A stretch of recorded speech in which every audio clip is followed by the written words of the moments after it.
एक बार एक भिखारी अपने जीवन से परेशान हो चुका था, क्योंकि उसे अपने जीवन को चलाने के लिए और हर एक चीज के लिए भीख मांगना पड़ता था।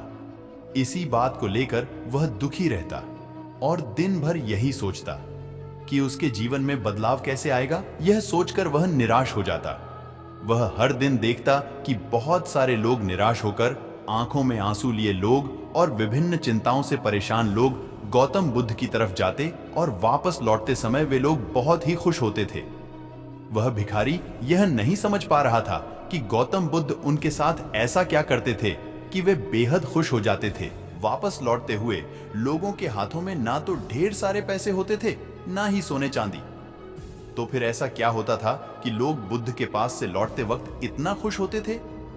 यह सब सोचकर वह भिखारी भी निर्णय लिया कि वह भी महात्मा बुद्ध के पास जाएगा और देखेगा कि ऐसा वहां क्या हो रहा है कि दुखी लोग उनके पास जाकर खुश हो जाते हैं। वह बुद्ध से मिलने के लिए उनके पास चल पड़ा।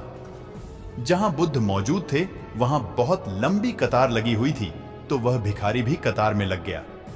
कतार में लगकर वह अपनी बारी का इंतजार करने लगा। देखते ही देखते उसकी बारी आई और उसने बुद्ध से कहा, बुद्ध, मैं बहुत ही गरीब हूं, मेरे पास कुछ भी नहीं है। मुझे अपना जीवन चलाने के लिए भी दूसरों से भीख मांगनी पड़ती है। अब आप ही बताइए कि मैं अपने जीवन को कैसे बेहतर कर सकूं। यह सब सुनकर बुद्ध ने कहा, तुम गरीब नहीं हो, तुम्हें ऐसा लगता है क्योंकि आज तक कभी तुमने किसी के लिए कुछ भी नहीं किया, ना ही तुमने कभी किसी को दान दिया, ना ही तुमने दूसरों के लिए कुछ किया। यह सब सुनकर भिखारी के मन में एक आशंका जाग उठी। अपनी आशंका को दूर करने के लिए भिखारी ने पूछा, मैं तो एक भिखारी हूं, मैं लोगों को दान कैसे दे सकता हूं और कैसे लोगों की सहायता कर सकता हूं?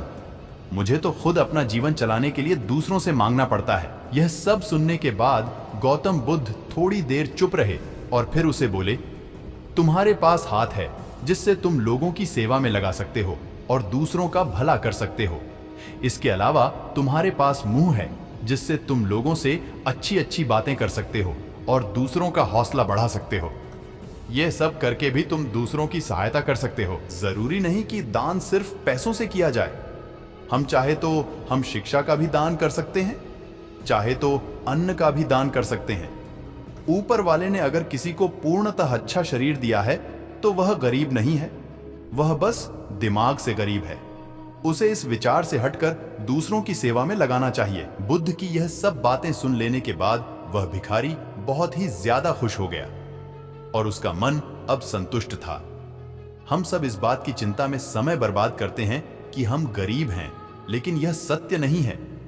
सत्य तो यह है कि जब तक हमारा शरीर पूरी तरह से बेहतर है तो हम उसका उपयोग करके आगे बढ़ सकते हैं और खुद के जीवन को बेहतर बना सकते हैं। अगर कोई व्यक्ति सिर्फ अपने गरीबी पर ध्यान दे और उसे बदलने की कोशिश ना करें तो वह मूर्ख है।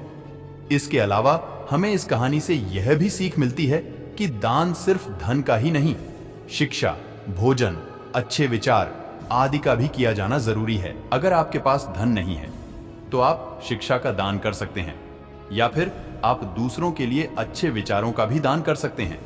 इससे समाज बेहतर होता है।